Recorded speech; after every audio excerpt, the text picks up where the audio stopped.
Namaskar. Welcome back to the channel, and today we'll be continuing with the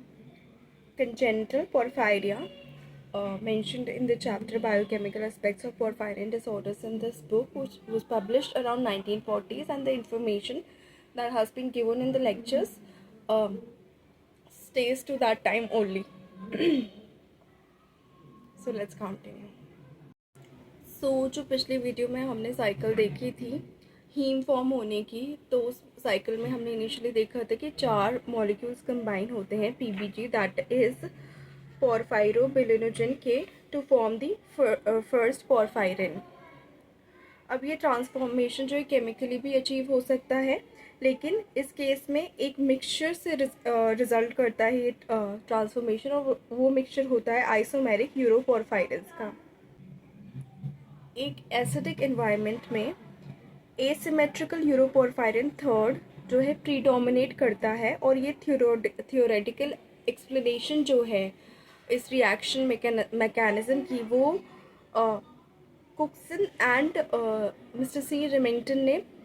पहले ही दे दी थी। Alkaline solutions में यूरोपोरफाइन third and यूरोपोरफाइन first जो है equal quantities में form होते हैं। अब ये ट्रांसफॉर्मेशन जो पीबीजी का यूरोपोरफायरिन में हुआ, ये एंजाइमेटिकली भी कैरी आउट हो सकता है जब हम इंक्यूबेट करते हैं हीमोलाइसेटेज ऑफ ह्यूमन और चिकन ब्लड विद पीबीजी, यानी जो एंजाइम हम ह्यूमन ब्लड या चिकन ब्लड से निकाल के उसको पीबीजी के साथ इंक्यूबेट करते हैं, तो यूरोपोरफायरिन फर्स्ट जो है डिटेक्ट नहीं किया जा सकता पेपर क्रोमेटोग्राफिक मेथड से, जो कि एक्चुअल में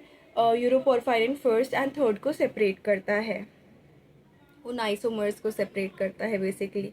लेकिन जब कंजेनिटल पोरफायरिया पेशेंट के ब्लड को यूज़ करते हैं तो 50% और more of the uroporphyrin formed is of the first series, यानी यूरोपोरफायरिन फर्स्ट ज़्यादा फॉर्म होता है, या फिर कह सकते हैं कि यूरोपोरफायरिनोजन फर्स्ट ज़्यादा फॉर्म होता है, उससे सिमिलर कंपाउंड ज़्यादा फॉर्म होता है।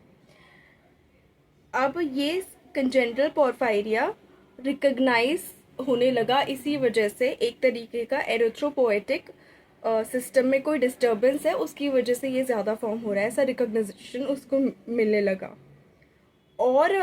कंजेनिटल पोरफायरिया के केसेस में सिर्फ यूरोपोरफायरिनोजन फर्स्ट की सीरीज़ ही नहीं बल्कि कॉप्रोपोरफायरिन फर्स्ट की सीरीज़ भी ज़्यादा देखी गई। अब कौन से मैकेनिज्म की वजह से यूरोपोरफायरिन 1 ज़्यादा प्रोड्यूस हो रहा था, या यूरोपोरफायरिन 1 और 3 इंटरचेंज हो रहे थे, ऐसा अगर हो रहा था तो तब ये मैकेनिज्म कौन सा हो सकता था, ये इसके बारे में किसी को पता नहीं था। लेकिन फिर भी मिस्टर बुएज एंड मिस्टर लॉकवुड ने उस वक्त इस प्रॉब्लम पे काम करना शुरू किया था मिस्टर सी रिमिंगटन के डिपार्टमेंट में, और बहुत समय से ये पता था कि यूरिन में small quantity of coproporphyrin first होता है, और 1936 में Mister Dobriner and Mister C Remington ने इंडिपेंडेंटली एक हाइपोथेसिस पुट फॉरवर्ड की थी, ये बताते हुए कि coproporphyrin first was a by product of normal bone marrow activity, and उन्होंने ये सजेस्ट किया था कि कोई failure of a directive enzyme हो सकती है जिसकी वजह से एक्सेसिव पोरफायरिन फर्स्ट प्रोडक्शन होता है इन कंजेनिटल पोरफायरिया।